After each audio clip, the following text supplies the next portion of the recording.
What's up, Pitt fans? Welcome to another edition of the PG Pitt Show brought to you by FanDuel. I'm Stephen Thompson.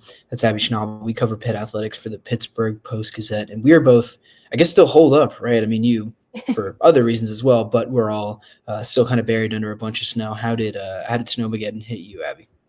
Oh, I mean, I didn't have to deal with it much, thankfully. My dog loved it, even though it did go up to his stomach. So at least he's happy. We keep asking, or we keep trying to tell him he's not part husky, but he doesn't listen. So how's it been for you? It's been fine. Yeah, I did see, one of my neighbors had like a little terrier, and that terrier like jumped into a big snowdrift yesterday while they were out for a walk, and they had to pull him back out on his own. It's been fine for me. I haven't left the house, since Saturday night. So hasn't really affected me at all. Maybe it'll be a little dicey getting to the Pete on Tuesday night as the Panthers take on Wake Forest, but I stocked up on my groceries. I had plenty of football to watch yesterday, so Your can't complain about. Patriots pulled it out. That's right. That's right. If anyone follows me on Twitter, I was maybe not as obnoxious yesterday because I had friends over as I might have otherwise been. But trust me, I'm gonna have 2 weeks to let all that stew and get ready for another Super Bowl. So if you follow me on social media, you will definitely see some unwanted Patriots content. I would have to imagine. Yeah, I But mean, I watched. It was those football games were fun. I mean, you were probably a little anxious in that fourth quarter, but I I couldn't had see no. anything. I couldn't see anything. Like the Patriots in the white uniforms didn't make it easy to see what was actually going on the field. But I mean, we've got some Pitt basketball to talk about. I know another loss last weekend, but I think as the season goes on, you are starting to see some encouraging things out of this team, and one of, if not the only, bright spot on this roster throughout the winter and really since the turn of the new year has been Roman Siulepa. He's been pretty outstanding in conference play, especially really since kind of midway through December. You can call it the Penn State game, and I think that Binghamton game before that was really kind of the start of it.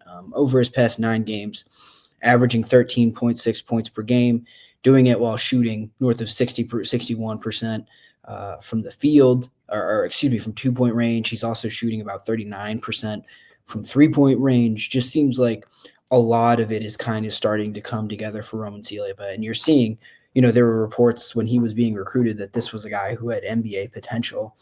You see that certainly the athleticism when he first arrived, it didn't seem like it was really all, the game was maybe a bit too fast for him. He had some adjusting to do, but it does seem like some of those adjustments are coming along for Roman.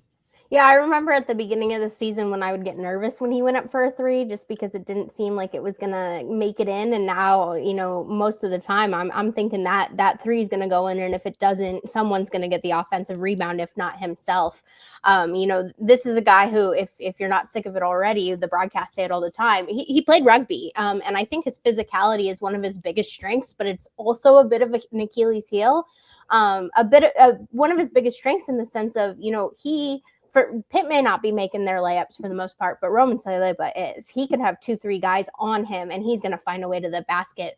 And it's really nice to see, especially when we think about some of the bigs in Pitt's last couple of years, just not having that athleticism, that physicality to really finish down low. You don't really have to worry about that with Roman. The problem then becomes he's very physical on the defensive end too, and he tends to get into a lot of foul trouble. So the fact that he is playing about 29 minutes a game in that 9-game stretch and is pulling out these numbers, I think is really impressive. And it's showing he's setting an example not only for the freshmen, but I kind of think for the whole team in a sense of this is how they should be playing. They should be playing with this kind of intensity. They should be playing to hunt for the steal, hunt for the rebound, not be afraid to score, because that is something that I appreciate about Roman is he doesn't seem to get caught up about the fact that he might miss a shot here or there. He's just going to take it back up. And I think everyone on that team could kind of take a couple lessons from Roman, but I think that also at the same time, it took him a minute because he had visa troubles. He didn't get to campus until September, October-ish. And so it took him a little bit to settle in, but man, has he settled in. And like you said, just one of the few bright spots on this team. And he's just exciting to watch. Yeah, I think the confidence is really something that has stood out to me. It is the ability for him to drive to the rim, but I think he's always had some faith in his ability to do that. What really stood out to me watching him on Saturday afternoon was, he took a shot where, he catches the ball, I think takes one dribble, one or two dribbles up the court, and then goes right into a pull up 3-pointer and he nails it. And it was just a level of confidence in that outside shot that I just hadn't seen from him before. That was one of, I think, the indications that, he was always willing to push the ball in transition after a rebound. He's always really aggressive going after, steals and rebounds and stuff. But I think he's just understanding a little bit better what his skills are in this what he's able to do at the Division I basketball level in America, in addition to, kind of honing his basketball skills more specifically. He is finding a better fit for himself, and I think that has translated to more confidence. So he was already capable of doing a lot of things in the basketball court. I think his physicality, his ability to rebound. I was looking today. He is I believe the second best offensive rebounder by offensive rebound rate in all of Division One. Or actually, I'm sorry, I screwed that up. He is the second best offensive rebounder by offensive rebound rate in the ACC. He's 110th in the conference this season. But that was something that Jeff Capel pointed out on the ACC coaches call today, was just that one of Roman's real big strengths, something that he is truly elite at, is offensive rebounding. And it's created a bunch of other opportunities for that. Then once he was able to kind of hone his touch around the rim, that's when the points started to come. That's when the shooting percentages went way up. He was creating so many opportunities for himself around the rim, just wasn't able to convert them. And I think that has also opened up the 3-point shot for him a little bit, given him a little bit more space because, teams have to respect him as a driver and a guy who can score around the rim. Huge steps forwards for him. One of those guys, those pieces where you say, if he's able to stick around, if he can develop the way he has, that means Pitt really has something. On the kind of other end of the spectrum, Pitt has another couple of freshmen who have seen the floor, played what you can maybe call contributors minutes, not significant minutes. Don't seem to be kind of on the same trajectory though. I'm thinking about Kieran Mullen and Macari Moore. I'm just wondering, you see what Roman Siulepa has been able to do. You see Pitt maybe put a few things positively on film in conference play, even if they're not pulling out wins. Do you think either of these freshmen, Macari Moore, Kieran Mullen, are those guys who can help lift Pitt a little bit down the stretch here? If we get more out of them, maybe Pitt can turn some of these close games into wins maybe. I think definitely. I mean, both of them, but I've been high on Macari Moore since the beginning of the season. There were some games early where Jeff Capel would talk about how he just wanted more energy out of his guys. And it felt like every time Macari Moore would go in, he provided that energy. He's not polished at all. But he goes in, he fights for a steal. I mean, the Boston College game after, DeMarco Minor gets called for that flagrant 2, he gets called in and has to take, a big role. He played 17 minutes after averaging about 4 coming into the game, 40% shooting, just 5 points, but 4 assists to 1 turnover after this was a kid who would come in and turn over multiple times in 2 minutes. And 1 steal. And I just can't help but wonder, if he gets a couple more minutes of playing time in every single game, he could make a significant jump. Because, I think about, again, Roman Siulepa at the beginning of the season, he was not polished. He was a little bit farther ahead than I would say Macari Moore is. But, experience matters. And you can go up against each other in practice, all the time. But until you're in that moment, you don't really know how they're going to step up. And I was really hoping that he would get a couple more minutes against NC State after his performance in Boston College. But he still only got 1. And it's just, I don't know. It's a little frustrating because if I'm Jeff Capel, I'm doing anything I can to win these games. And if that's a guy that can come in and just add a little bit of a boost, I don't see why don't you? You're already losing these games. And then as for Kieran Mullen, he's not adding a ton of points, but I don't think he needs to be, because I think, he's adding about 1.5 rebounds per game and 6.1 minutes per game. Obviously, that's a number you would like higher. But what I like about him, similar to Macari Moore, is his hustle. Kieran Mullen was supposed to redshirt this season, and then when you have Deshaun Jackson not able to play, and then Papa Conte not able to play, Kieran Mullen his number gets called up, and he's just having to play a bigger role, even if it is just a couple minutes to give Cam Corin, a break. But if you extend those minutes a little bit more, what can he do? Like, that's my biggest question. Is it just feels like these guys have untapped potential and they're just not getting the opportunity to grow, kind of like Roman did. I mean, Roman got that opportunity. He was able to work through all of those issues. And maybe it was a little bit of, you kind of had to play Roman. And again, he is on a better starting level than Macari and Kieran. But like, again, at this point, when you're losing so many games, why not play them more? Why not let Cam Corrin get a couple more minutes of rest? Or, when he's in foul trouble, play Kieran Mullen and not have to go so low every single time. They're good players. They're just unpolished and need some more reps to get there. Yeah, I think one of the things that stands out to me is that there are more than a few issues that Pitt has that I think can be drawn back to how thin they are, right? And how they really only play, 7, maybe 8 guys if they're really going deep in a certain game. So to that end, I don't think you need to give, Kieran Mullen or Macari Moore 20 minutes a game, right? No, you just need them out there for 5 minutes, 8 minutes. Like, I think you understand that these guys are 7th, 8th, 9th men, so you don't need to play them a ton, but I do think that they have value in spurts. And that's, the kind of the other side of it is that Jeff Capel has talked about how both those guys do some good things. And then a little bit of fatigue sets in because they haven't, played extended minutes at the college level before. It's really only one way for them to build up to kind of game shape or to extend their endurance. And that's to play, And so I think it does them a disservice to, kind of tuck them away on the bench, to, I guess hide behind the notion that they need to get into better game shape because, you're never playing them in games. So I was really curious, Macari, I thought, it's one thing if he's out there and if he goes out there against NC State and he looks lost and isn't able to keep up with what you're doing, but it clearly wasn't a problem against Boston College. He had some defensive breakdowns, but I think that, Jeff Capel pointed this out, it had more to do with fatigue than it did with not knowing what, Pitt was doing out there. So I just think, if you throw him out there for 5 minutes a half, you can make your lineup a little bit longer. You can maybe address some of the fatigue issues. And you also develop these kids, these freshmen along the way. And above all else, like there are very few guys on this team. Roman is one of them that are playing well enough where you can't afford to take them off the floor, right? Like, DeMarco Minor, rough game in the first half before he really came on fire in the second half. Barry Dunning hasn't been the same guy that we saw in December and kind of the beginning of January. Cam Corrin, issues well documented, like can give you some production there, but a limited player as well.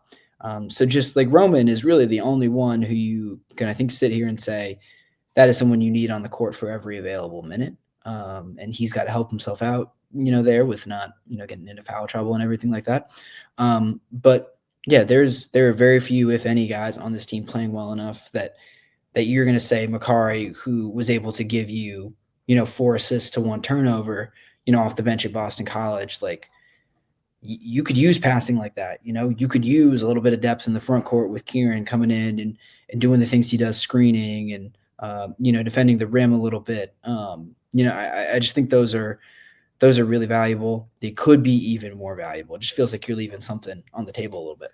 Well, and it's like, I get his point in that the plan was to, redshirt Kieran Mullen and maybe Macari Moore too, but you're at a point where you're not redshirting them anymore. Right. That's out the door. Yeah, that's out the door. Why waste this year for them? And it's not wasting this year because they are getting, some minutes, but like amp them up a little bit, give them more opportunities so that, assuming you're able to keep them heading into next year, they know what they're doing because at this point, it's like a half freshman year because they're playing, but are they really getting opportunities to really grow in their game, build up that, endurance? And that's why I thought the Macari Moore in Boston College, I thought that was going to be a stepping off point. But this is also an issue that I believe, and you can correct me if I'm wrong because I wasn't paying as close attention to this team. This was an issue last year too, where he just wasn't developing some of these young guys. And then you get to the next year and you need guys to be stepping up. And so, again, I don't see a negative at this point in not playing Macari Moore and Kieran Mullen more. Yeah, it's not going to be 20 minutes a game. I mean, even when DeMarco Minor was out, Macari Moore didn't even hit 20 minutes. But there's value, even if they're not practicing perfectly. There's value in putting those guys out there, whether it's for this season or even for next season. And I just think it's a wasted opportunity for Pitt and Jeff Capel to not put them out on the floor more. I agree with you. I mean, I think last year was just a little different because they were a lot more competitive and a little bit older. And there were some spots where, like, they played Brandon Cummings quite a bit, despite being pretty fairly deep in the backcourt until Damian Dunn went down. Not a one-to-one, but I do agree with you. Like, there are plenty of opportunities to play Moore and Mullen a lot more. And I think Pitt will, at the end of the day, benefit from it. Even if there are some growing pains to go through. I mean, the season's been pretty painful already. What's a few more growing pains? But with all that in mind, Abby, the Panthers host Wake Forest tomorrow night at the Peterson Event Center. According to our friends at FanDuel, they are 1.5-point underdogs to the Demon Deacons. Supposed to be a closely contested game. Ken Palm has the Panthers winning, but only by 1 point. So, a couple of those teams way at the bottom of the AC standings that no one can really seem to get a good read on game to game. I guess give me one thing that you're kind of looking out for, maybe a key to victory, something that you're just interested in seeing from the Panthers tomorrow night. I think they need to keep up their rebounding. This Wake Forest team is the worst rebounding team in the ACC. And if they can not only get those rebounds, because we saw them do it against NC State, but, capitalize on those opportunities, whether it's offensive, whether it's defensive, this team thrives off of transition points and off of second chance points. And if you're able to really capitalize on them, I don't see why you can't beat Wake Forest. And this is especially an important game because, like you said, it's one of those bottom teams. They're in the 14th. And if Pitt wants to make it into the ACC tournament, this is a game they kind of have to win at this point.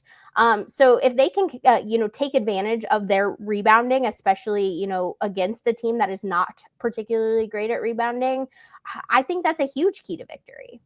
Yeah, and I think, even more importantly than that, like, if you're going to rebound, and if you're going to offensive rebound, like, you got to turn those into points. Mm-hmm. You just, we're going to talk about it till we're blue in the face, and it's kind of easy to say, but, like, offensive rebounding to get all together is awesome, but how much of the really strong rebounding numbers that we've seen lately have been a product of volume versus, actual improvement on the glass? I'm not really so sure yet. You do have to actually do it, even if there's opportunities, but it does make you think, because they have had tons of misses, especially around the rim, that they've been in position to clean up. But at the end of the day, if they don't convert those easiest opportunities that they have, I mean, they're going to continue to lose in the same ways that they have. I continue to think about that. Like, we are looking at a very different team, and we have a very different outlook on the rest of the season, and really, on kind of big picture health of the program. If you don't miss as many layups as they do over the past week or so. I think in Miami, Jeff Capel said they missed at least 9 layups. I haven't gone back to check the numbers on that. If you make some of your free throws as well, like, that's another thing that, although the free throw shooting seems like that's just kind of a fact of life for this team. Yeah. Like, I think the layups are, that's just, there is a little bit of bad luck there. I think free throw shooting has just been consistently bad enough that it kind of is what it is. The other thing about the free throw shooting, and I noticed this the other day when I was looking through some numbers, Barry Dunning and DeMarco Minor are their 2 best free throw shooters, I think, by percentage. Those are also the 2 guys who get to the line the least, at least among the guys who regularly play. So that's another thing. Like, even their best, their worst free throw shooters are the ones taking all the free throws. But yeah, it's like, I do think Pitt has improved in some areas, but this whole just missing double-digit layups every game just prevents you from getting to anything, from really, properly evaluating how solid Mhm. or poor they have been. The thing I'm really interested in this game, and Wake Forest forces a lot of turnovers. I think Mhm. the strength of their team is really the defense. The defense is now it seems like they give up a lot of points, but they also play at a fast pace. And this season when they have won, their defense has really been what they've been able to hang their hat on, and they're really good at forcing turnovers, or at least they Mhm. have been throughout this season. I mean, even with one of the worst defenses in the ACC, at least by efficiency, they're third in turnover rate on defense. So that was something that killed the Panthers against NC State. Like they would commit live ball turnovers and give NC State opportunities to run in transition, Mhm. create some easier shots. And so when it seems like there's a rim on the lid, it was really helpful for the Wolfpack to be able to Yeah. create some easier opportunities there. So it's turnovers, it's limiting the number of turnovers, but also making sure that if you are turning over, that you have a chance to set your defense. Mhm. So like how many of these are live ball turnovers versus balls thrown out of bounds, offensive fouls, things like that. I think that's going to be really important too. And oh, sorry. Panthers. No, yeah, I was just going to say that's another place where I think Macari Moore can come in. Like Mhm. Pitt does not have a ton of true point guards on the team. I'd argue DeMarco Minor and Moore are really the only ones who come closest to that. But even Minor, I wouldn't call him necessarily a great passer, even if he can handle the ball a little bit. That is part of why I want to see a little bit more of Macari Moore too. Like, Mhm. can he handle kind of the playmaking duties? Because at this point, Amari Witherspoon is really your only option. I don't think he's been particularly great at that feature Mhm. either. I agree with that, and yeah, majority of their turnovers came in the second half and towards the latter half of the second half at that, and you got to think that's partially fatigue. And you add Macari Moore in there, it helps with the fatigue, it helps with the lack of turnovers. But going back to what you said about the importance of getting their defense set, whether it's on turnovers or whether it's not, Wake Forest is Juke Harris is third in the ACC in scoring, 20.6 points per game. That's a guy that they're going to have to shut down, and Pitt is a lot better at defense when they're able to get set, and you can't let him go off because he scored at least 20 points on 50% shooting from the field in 4 out of the last 5 games. That's a guy you got to stop if you want to beat, or maybe not stop, but slow down. And so if you're able to limit the turnovers, get your defense set better, that's, a key point right there too. Limit turnovers, rebound the ball, slow down Juke Harris as much as you can, and hope someone's on Pitt is going off offensively. Juke Harris will be interesting. Is that like Roman Siulepa is probably one of your better options as far as defending him goes. But like you mentioned, the foul trouble with Roman has been such an issue. Like, do you even put him in that situation, right? Like, or do you try to protect him a little bit? You'd probably go Barry Dunning, but I think you're also going to have to throw some different bodies at him. So it'll be interesting to see. To round out this video, I mentioned 1.5 point favorites, the Wake Forest Demon Deacons over Pitt tomorrow night. Give me a game pick. Who do you think wins? And how close is it? I'm going to give it to Wake Forest just because Pitt has really struggled with turnovers, and that is one of their strengths. I think Pitt can out-rebound Wake Forest, but it's not ultimately not going to matter like we saw in the NC State game. And I just think Juke Harris is kind of a force to be reckoned with, and I'm not sure they're going to be able to slow down. At the same time, I do think it's going to be close, maybe within 3 points, and then, add in a couple free throws here or there towards the end if it's close to the end. I don't think Wake Forest is going to blow out this Pitt team. I think both teams are hungry for a win. Pitt probably a little bit more, but I do give it to Wake Forest. And I think Wake Forest is going to cover. Yeah, I think Wake Forest probably the better team, but I do think that this is going to go the way of the Syracuse, the Clemson, the Miami game, the NC State. It's going to be a 2-possession game when you get to the final media timeout. A ton of faith in Pitt being able to execute in those situations. So I think I do have to give this one to Wake Forest. I think you factor in that Pitt hasn't played very well at home. I think that plays into it.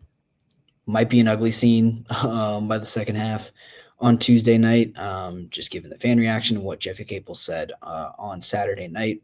But I do think that the Panthers have a decent chance to pull out a win. We'll see. Like I said, it's going to be close, and the Panthers can find a way to execute better in those closing minutes, then they have as good a shot as knocking off the Wake Forest Demon Deacons as they do anyone else. That's all we've got for this video, but thank you all for tuning in to another edition of the PG Pitt Show. Make sure you like this video, subscribe to our channel so you don't miss a thing, and then follow all of our written work at post-gazette.com. Thanks for joining us, and we will see you next time. Thank you for checking out this content from Post-Gazette Sports. If you watch this video on YouTube, please like the video and subscribe to our channel. For all of the sports coverage the Post-Gazette has to offer, visit post-gazette.com.